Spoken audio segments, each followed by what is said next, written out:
Wake. Alice has been kidnapped. Alan, please help me. Alice? You'll do exactly what I say if you ever want to see your wife again. I can't tell anyone except my agent Barry. Damn it, Barry, they'll kill her! You're my best friend, and I'm worried that you're not right in the head. The ransom is a manuscript I supposedly wrote that's coming true before my eyes. It happened just the way it was on that page. So dark. I have found only a few scattered pages. I want the entire manuscript. The deadline is in 2 days. I found Mr. Wake's pages. Good girl. How the hell did she get her hands on the manuscript anyway? I don't know. She's resourceful. I told you were too hard on her. Listen, I found out all sorts of interesting stuff while I was digging around. Yeah. Mr. Wake, it's Sheriff Breaker. We have an FBI agent here, Agent Nightingale. FBI? He's anxious to see you. You'd better come to the station. Okay, I'll be right over, Sheriff. Let's make this quick, huh? Help you folks? Name's Randolph. I'm the manager. We're looking for Rose. Works as a waitress down at the diner. Rose, sure. Nice girl. Who wants to know? I'm Alan Wake. The writer, huh? I heard on the radio you were visiting. Well, I'll show you her trailer. That Rose, she's a nice girl. Always pays her rent on time. As I was saying, Al, I found all sorts of weird stuff from the local newspaper's archives. This place is crazy. Disappearances, mysterious deaths, urban legends come true, and get this, most of this stuff takes place around Cauldron Lake. Well, you ain't wrong, mister. The Indians thought the lake was a doorway to the underworld. I'm the God-fearing type myself. I don't hold with that sort of thing. Yeah, okay. Anyway, there was an island there owned by a guy called Thomas Zane. Now, some of the articles I found about him make him out to be a famous writer, but I ran a bunch of searches, couldn't find a single thing he wrote. Zane was heavily into diving, so much so that the place came to be called Diver's Isle. But the volcano under the lake erupted in 1970, and Zane went down with the island.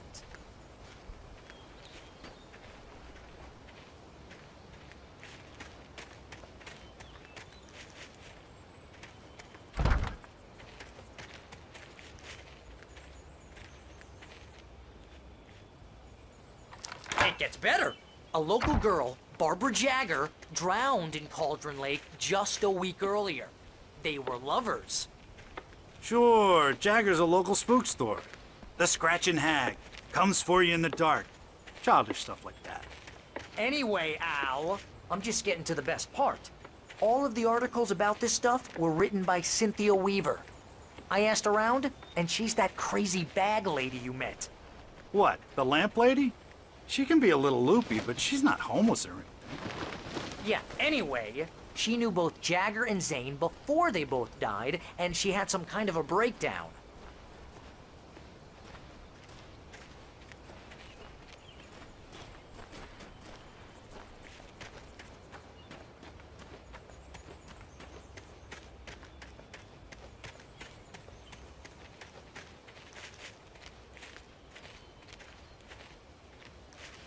Well, mister, this here's Rose's trailer. You mind me asking what you want with her? We're just here to talk to her, pal.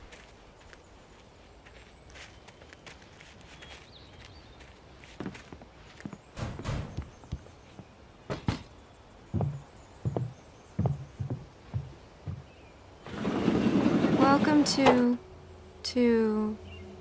Oh dear, Mr. Wake. I'm so glad you're here. Rose, you have my manuscript? Oh. Oh, yes. Yes. Please, come in. Hey, this is really good. Rose, Yes, my manuscript. I really need it. I understand. I know what you need. A muse to inspire you. Oh, for Barry. She doesn't have anything. Yeah, hey, Al? Al, what's... Oh... Barry! What? What?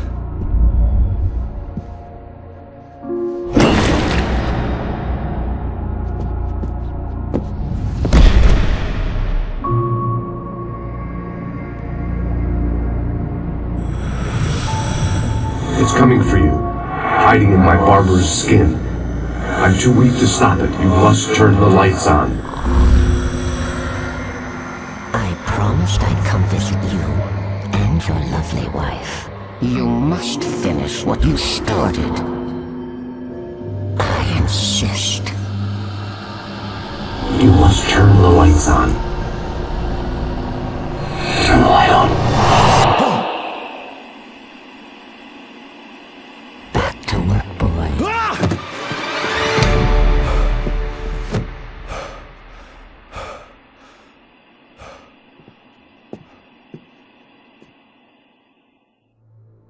I felt nauseous, hungover. Only anger kept me going. Rose took a day from me. I had less than 12 hours left to meet the kidnapper. All I could do was get Barry into the car, work something out once I got on the road.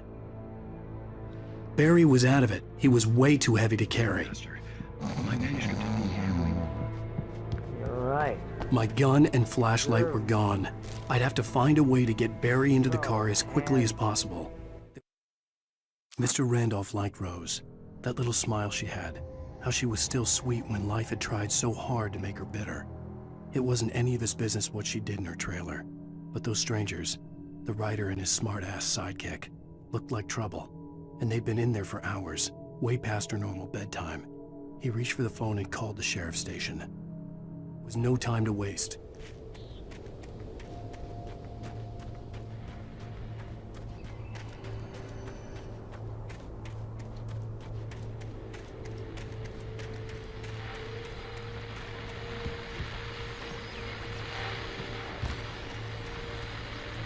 I just stepped outside to catch a breath of fresh air. Let me tell you, the weather's getting heavy. Nights like this make me especially glad I'm here talking to you and not home in bed. Once the weather takes a turn like this, I can't sleep at all. It's all tangled bed sheets and dark thoughts, punctuated by the occasional plunge into nightmare. Is it just me? Well, perhaps it is. But I hope I can make the night a little bit easier to get through. Caller, you're on KBF FM. Hey.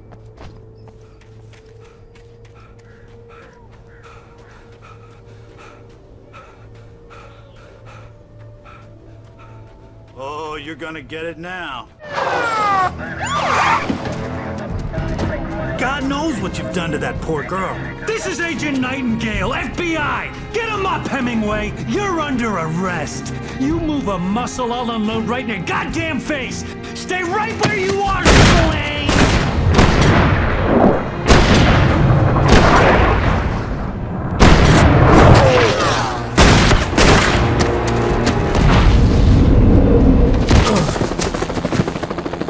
What are? I'm standing right here, you goddamn maniac!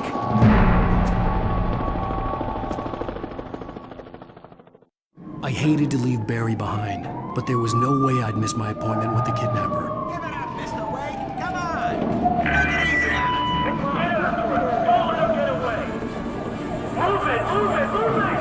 I'll have you shot if you let him get away!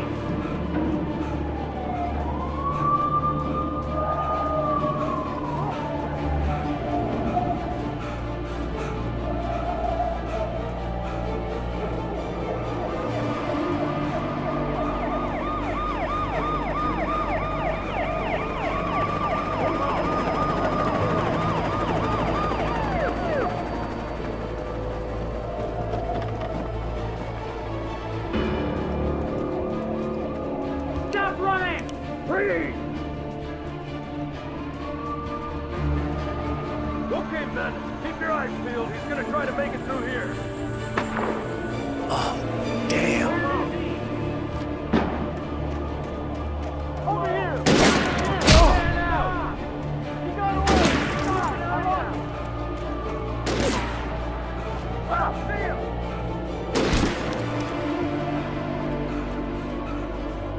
God damn it! Where'd he go?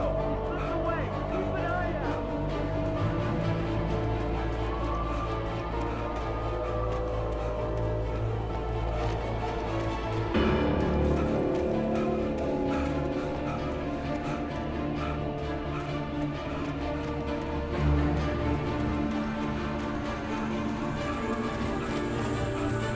on! Come on, guys! We need to head him off!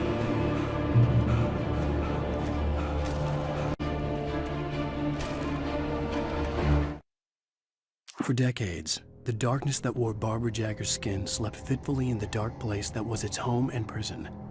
It was hungry and in pain. It dreamed of its nights of glory when the poet's writing had called it from the depths and given it a brief, terrible taste of power and freedom. The rock stars had stirred it from the deep sleep the poet had sunk it back to in the end. When it sensed the writer on the ferry, it opened its eyes.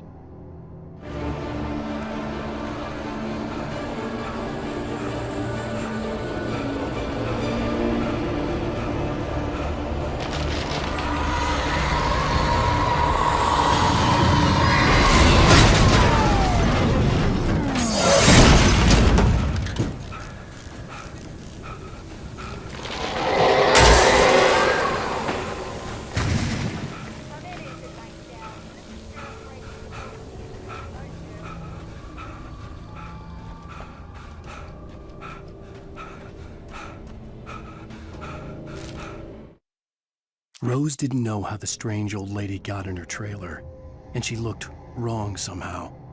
The woman showed her teeth in an approximation of a smile and traced a finger down Rose's cheek. "Pretty girl," she said. Rose felt as if she was falling asleep, but her knees didn't buckle. The crone spoke in a whisper, her words ice cold and dark in Rose's ear.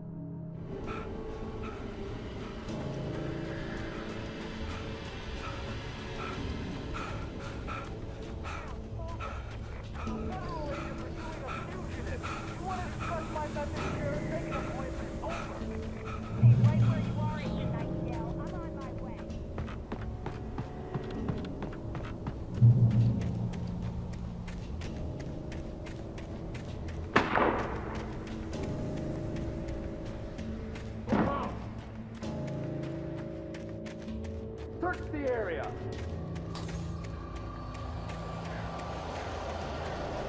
Stay sharp!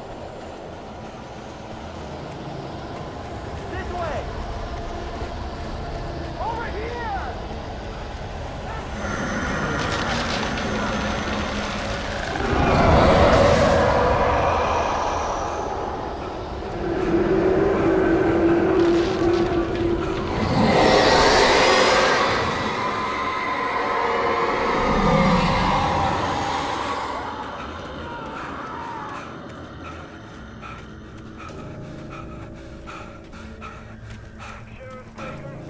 This horror was everywhere I went, circling me. The cops didn't stand a chance. They were after a writer, not a monster.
This is James.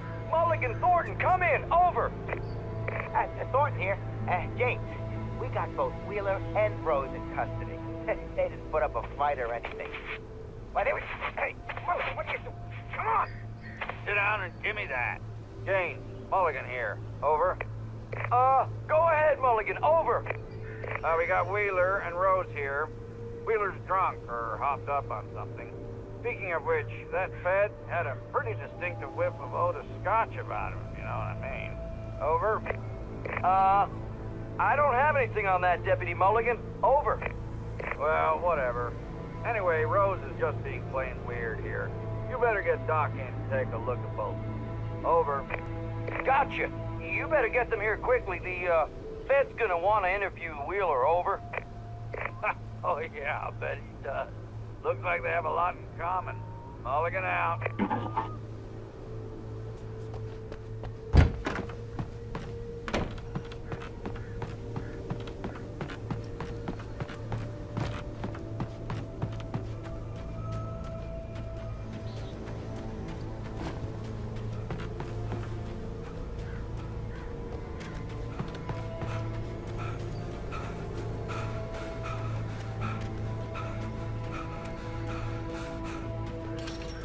I imagined that the broadcast tower in the distance was part of the local radio station.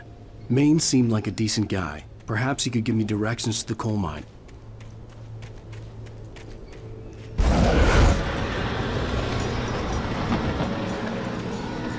Unnatural shadows clung to the gate. The darkness that was after me was trying to stop me. I wouldn't get through without a light.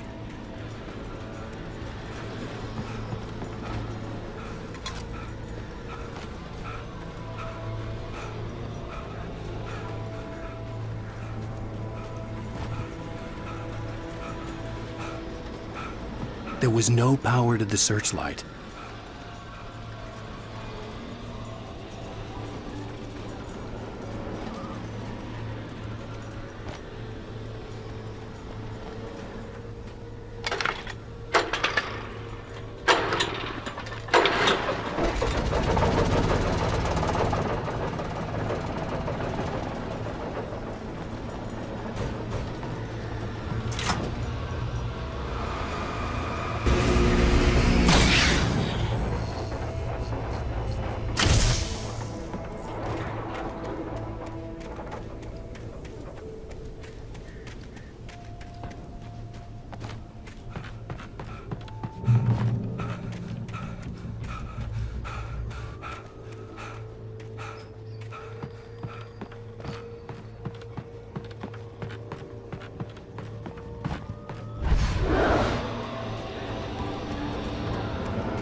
It took me a moment to recognize the flashbang grenades. They were an ideal weapon for my situation. Team 1, come in. Over. Team 1, this is Sheriff Breaker. Report. The right troops inside.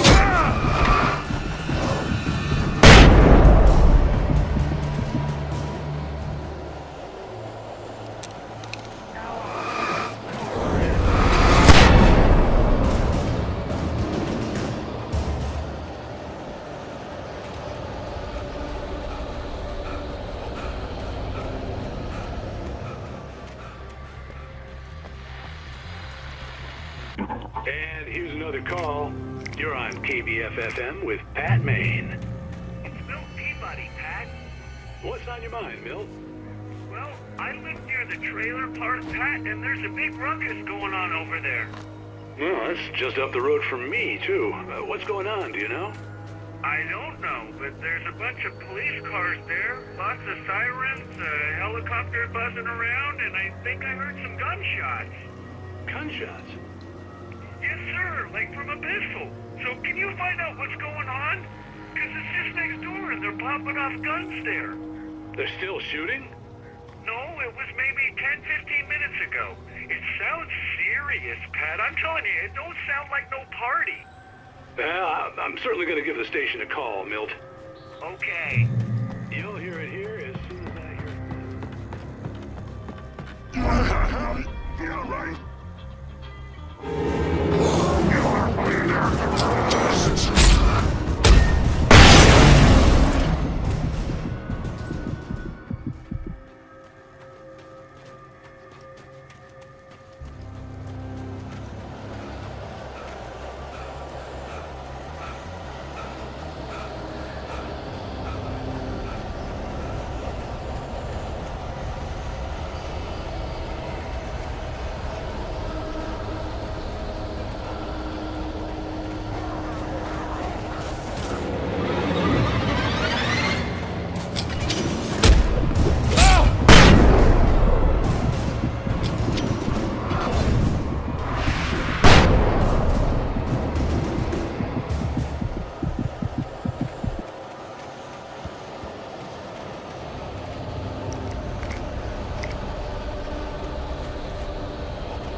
I hope Maine could lend me a car to get to the coal mine. It's Lorna Miles. Oh, why, hello, Lorna. What do you have for us? Well, I just don't see why. What do you mean?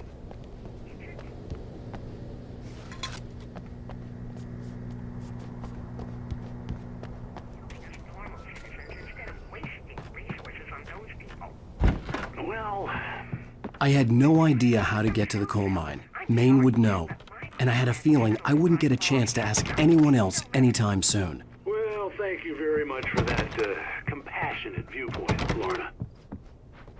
Oh, here's a little surprise. The famous writer Alan Wake just walked in, folks. I'm going to see if I can talk him into an interview. Come on in, Mr. Wake. Oh, I'm so glad you could find the time to do this, Mr. Wake. Nowhere to run now, Dan Brown. You back away from me. Don't hurt. Whoa, everyone calm down. Put the gun down. We're all friends here, right? Cool your jets, Nightingale. We got him. Judas Priest! What the hell's the matter with you? There's a civilian in there.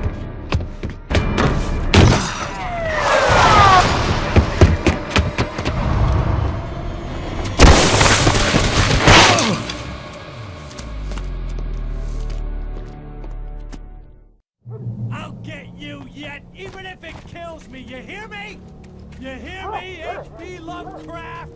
I had fallen off so many cliffs it was ridiculous. That's what you get for naming a book The Sudden Stop. It was probably good I hadn't had the chance to tell Maine where I was going. I'd have to lose the cops and find my own way to the mine. Nightingale stared through the broken studio window into the dark woods. He turned around, started to walk out, but Maine grabbed his arm. "Young man, you almost shot me. You don't shoot off rounds at people like that. What's the matter with you?" Nightingale shook his arm free, marched out. His cheeks burned with rage and humiliation.